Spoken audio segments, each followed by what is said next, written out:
Juntos na Seara com o pastor Alcione Tadeu. Irmãos, aqui estamos nós, né? Para nosso culto de meio de semana. Pastor Jorge saindo do piano e correndo lá na mesa de som.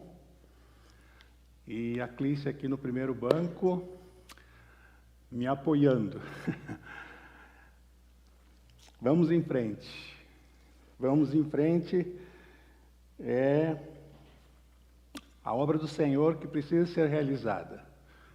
Onde estiverem 2 ou 3 reunidos em meu nome, ali eu estarei, né? Eu queria convidar os irmãos hoje para que abram suas Bíblias no profeta Isaías, do capítulo 9, para a nossa devocional.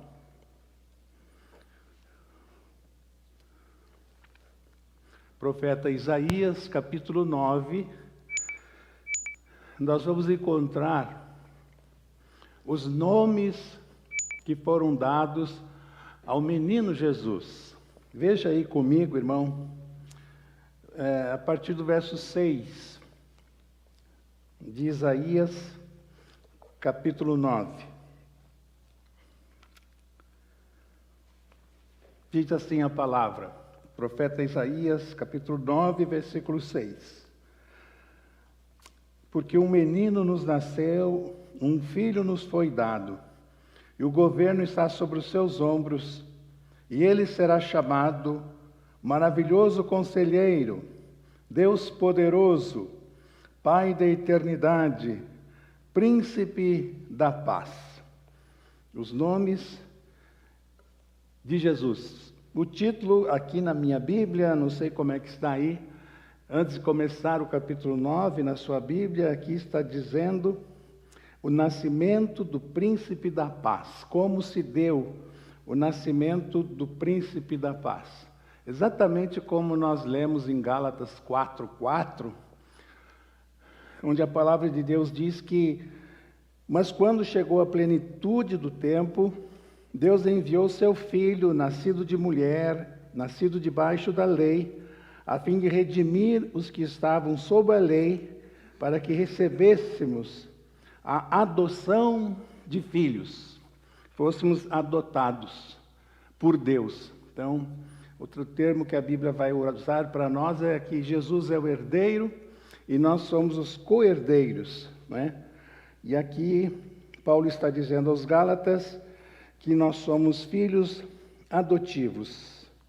Então, na hora certa, na plenitude dos tempos, Jesus veio a esse mundo para nos salvar. Porque um menino nos nasceu. Se cumpre uma promessa de 700 anos atrás. Isaías pregou 700 anos antes.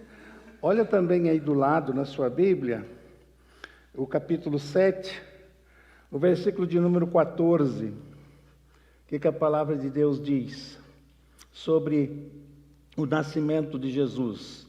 Isaías 7,14. Por isso o Senhor mesmo lhes dará um sinal. A virgem ficará grávida e dará à luz a um filho e o chamará Emanuel. Então, em outras palavras, Isaías diz no texto que acabamos de ler, o Natal vai acontecer. O menino enviado por Deus vai nascer. Confirmando isso aqui, então, nesse versículo de número 14. A virgem ficará grávida e dará à luz um filho, e o seu nome será Deus Conosco. Maravilhoso Conselheiro. O que é um conselheiro? Aquele que apoia, aquele que orienta, né? Nas escolas nós temos conselheiros, nas empresas nós temos conselheiros, pessoas sábias que conhecem aquela realidade, aquela verdade ali, então estão ali para dar o suporte. Irmãos, nós temos o maior, o melhor de todos os conselheiros, né? Pode haver um conselheiro maior, melhor? Leia os evangelhos e veja as palavras de Jesus para cada ocasião. Se coloque na presença de Deus hoje e o Espírito Santo falando, o Espírito Santo aconselhando nossa vida, nosso pensamento, nosso coração. É o conselheiro mais maravilhoso que existe. Não tem nenhum conselheiro igual a Jesus ou ao nosso Deus, não é? Deus poderoso. Mateus 28, antes de se despedir, Jesus diz, no versículo 18, todo o poder me foi dado nos céus como na terra. Todo o poder está nas mãos dele. Verdade, ele havia acabado de ressuscitar, está ascendendo aos céus, e ele então dá essa palavra dizendo, enviando os discípulos. Vocês também terão esse poder. Todo o poder me é dado nos céus, e vocês podem ir. Ide e pregai a mensagem. Então, é impossível a gente ler os evangelhos, mesmo que a pessoa não tenha fé no coração, não tenha Jesus como Salvador, é impossível a pessoa ler os evangelhos e não ver claramente o poder de Jesus. Então, ele era divino, mas ele era humano, mas também a divindade estava nele, né? Deus poderoso. E ele venceu o nosso maior inimigo. Qual é o maior inimigo? Para aquilo que nós não conseguimos dar jeito. Dinheiro nenhum compra. A morte, não é? Ele venceu a morte, ressuscitou, entregou a sua vida e domingo de manhã pegou de volta. E ele promete, aquele que o aceitar aqui nesse mundo, aqui nessa vida, também vai ressuscitar um dia para estar para sempre com ele. Mas é uma decisão que a gente precisa tomar enquanto aqui nessa vida. Também diz o texto, Isaías, que ele é o Pai da eternidade. Jesus é eterno, né? Logo, só ele pode conceder a eternidade. Não tem outro mais poderoso que ele. Em João 5, ele diz, em verdade, lhes digo, verso 24, de João 5, quem ouve a minha palavra e crê naquele que me enviou, tem a vida eterna, não entra em juízo, mas passou da morte para a vida. E logo em seguida, no capítulo 11, ele ressuscita Lázaro. Então, ele é aquele que tem o controle, não só sobre essa vida aqui, sobre esse mundo aqui, mas também sobre a eternidade. Pai da eternidade, príncipe da paz. É o único que concede a verdadeira paz. Também um pouco antes de se despedir, de ir para a cruz, Jesus diz em João 14, deixo-vos a paz, a minha paz vos dou. Não a dou como o mundo a dá. Não se perturbe o seu coração, nem tenham medo. A paz que Jesus oferece, ela vem de dentro para fora. Essa é a paz que... Deixa-vos a minha paz, ela é diferente da paz que o mundo aí oferece. O mundo oferece uma paz de fora para dentro. E é uma paz passageira, não funciona, ela se acaba. Então, a paz que Jesus oferece é permanente, né? Não como o mundo dá, é diferente. Então, qual é a razão, irmãos, que Jesus sentia essa paz e pode ministrar essa paz naqueles dias terríveis ali, antes da cruz? Como é que Jesus podia sentir tanta paz, falando aqui de Jesus humano? Jesus sentia paz e podia ministrar essa paz, irmãos, deixar a paz que Ele oferece a nós, porque Jesus sabia de onde Ele veio e o que Ele tinha que fazer aqui, a missão dEle, e para onde Ele ia. Todo crente sabe de onde veio, o que está fazendo aqui e para onde vai. Então isso enche o nosso coração de paz. Né? Maravilhoso conselheiro, ninguém aconselha melhor do que o nosso Deus. Os conselhos da palavra de Deus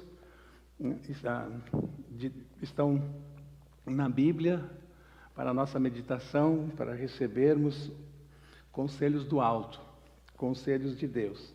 Deus poderoso, ninguém é mais poderoso que o nosso Deus. Né? A rocha não foi possível, a rocha perdeu segurar Jesus ali naquela tumba. Ele é poderoso sobre a morte. Pai da eternidade. Não tem início nem fim. Único Deus que se apresenta para nós assim, não é? E que pode nos dar a paz no meio de tanta angústia. E quem não quer a paz? As pessoas andam diariamente, 24 horas por dia, buscando paz. Até algumas pessoas que creem em Jesus se perdem, não é? E não sentem paz no coração, ficam ansiosas, ficam angustiadas. E Jesus é o príncipe da paz. Ele pode dar uma paz que se renova, uma paz que permanece, uma paz diferente, como ele mesmo diz, não como o mundo a dá. Minha paz é diferente. Esse é o Natal. O Natal aconteceu. O que Isaías previu 700 anos antes aconteceu. Isso é Natal para nós. Esse é o Deus verdadeiro, que veio até nós para nos salvar, para nos levar de volta para de onde nunca deveríamos ter saído, não é? Conforme o plano de Deus, que foi estragado pela desobediência do homem. Né? Pastor Jorge, nós vamos orar agora, pode fazer um interlúdio aí no sistema de som mesmo. Queria convidar você que está aí reverentemente nos acompanhando nesse culto, quem sabe no seu carro, quem sabe no seu quarto, na sala de sua casa, que você orasse também. Quem sabe você pode parar por alguns minutos e orar. Né? Orar. Eu estou pedindo orações, né? Que você ore. Todos nós possamos orar. Todos que estão online agora, tenhamos um tempo de oração. Você não precisa nem colocar os seus motivos aí na live. Fala direto com Deus.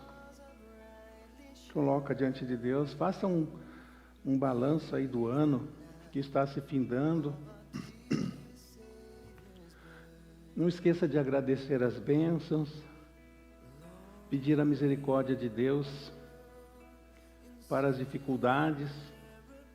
Vamos ter um tempo de oração aí no silêncio do nosso coração, onde estivermos agora. Onde estivermos agora, ore ao Senhor. Quem sabe você precise pedir silêncio aí no seu lar, convidar o parente, convidar o familiar para se aproximar e ore. Jesus não ensinou a gente a pregar, não nos ensinou a evangelizar, não nos ensinou a cantar, mas Ele nos ensinou a orar, porque a oração é a base de tudo. E nós nos esquecemos disso individualmente, e como igreja. E a oração é a base de tudo.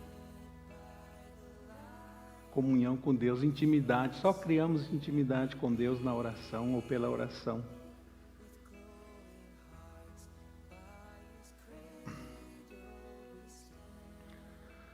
Eu te agradeço, ó Deus, pelo ano que está findando. Te agradeço, ó Deus, porque a tua boa mão foi conosco. Foi com a minha vida, a vida da minha família. Muito obrigado, Pai. Te agradeço de coração porque as tuas misericórdias realmente, elas se renovam a cada manhã. Como pastor da igreja, Senhor Deus, eu coloco a nossa igreja no teu altar. Senhor Deus, ajuda a gente a vivermos cada dia no modo culto, te cultuando. Dá-nos mais sede de Ti, mais vontade de estar na Tua presença. Senhor Deus, o povo ali amava tanto o templo e vinham em procissões para o templo. Alegrei-me quando me disseram: vamos à casa do Senhor. Que esse possa ser um coro também, um cântico da nossa igreja. Os dias são maus, ó Deus. Precisamos estar juntos, precisamos estar de joelhos, precisamos nos agarrar contigo. Ó Deus, dá à nossa igreja essa percepção do quanto nós precisamos de Ti, que nós não sejamos surpreendidos, ó Deus, por este mundo que jaz no maligno. Senhor Deus, o diabo anda ao derredor, procurando alguém a quem ele possa tragar, que ele não possa, Deus, que ele não alcance, que ele não consiga, Pai, tragar nenhum membro da nossa igreja, Senhor. Nenhum membro, que a gente possa, ó Deus, te servir mais, te servir melhor, te dar mais tempo da nossa vida. Enfim, ó Deus, precisamos mais de Ti. Tenha misericórdia, ó Deus, de nós. Abençoe a celebração do nascimento de Jesus no domingo na nossa igreja. Abençoe, ó Deus, o culto de gratidão do dia 31, quando vamos agradecer pelo ano, tantas bênçãos que Tu tens nos dado. Abençoe os propósitos da Tua igreja para o ano que vem, não só da igreja, ó Deus, mas também de cada membro. Ó Deus, dá-nos mais sede de ler, de estudar a Tua palavra. Dá-nos, ó Deus, mais vontade de oração, de orarmos. Ó Deus, opera no nosso meio, mas ajuda-nos a fazermos a nossa parte, ó Deus. A Tua palavra diz que nós somos cooperadores. Tu só consegues realizar a obra, Tu fazes a obra, Senhor Deus, com a nossa participação. Cada irmão que agora, Senhor Deus, está com o coração aberto diante de Ti, está com a mente direcionada para Ti, visita esse irmão, ó Deus, onde ele estiver agora, o que ele está colocando diante de Ti, o seu motivo de oração, possa socorrer, Tu possas atender, Tu possas mostrar a Tua misericórdia para com esse irmão, para com essa família. Tu és um Deus de amor, um Deus de amor, que não tem prazer, Senhor Deus, em castigar.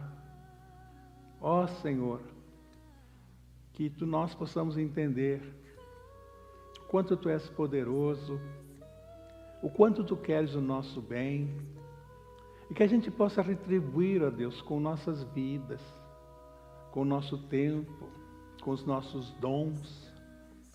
Nos ajude, Pai. Nos ajude. Precisamos de Ti, clamamos a Ti, Senhor. Nosso meio, nas nossas famílias, pessoas enfermas, pessoas precisando de trabalho, passando dificuldades financeiras.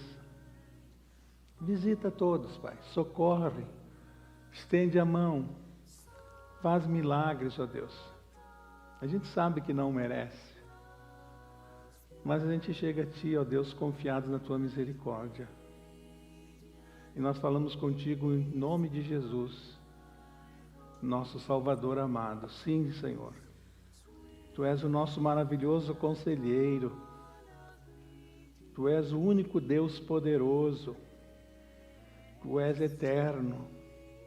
Só Tu dá a nós a paz verdadeira. Nós oramos, nós falamos contigo, eu falo contigo, no nome poderoso de Jesus. Amém, Senhor.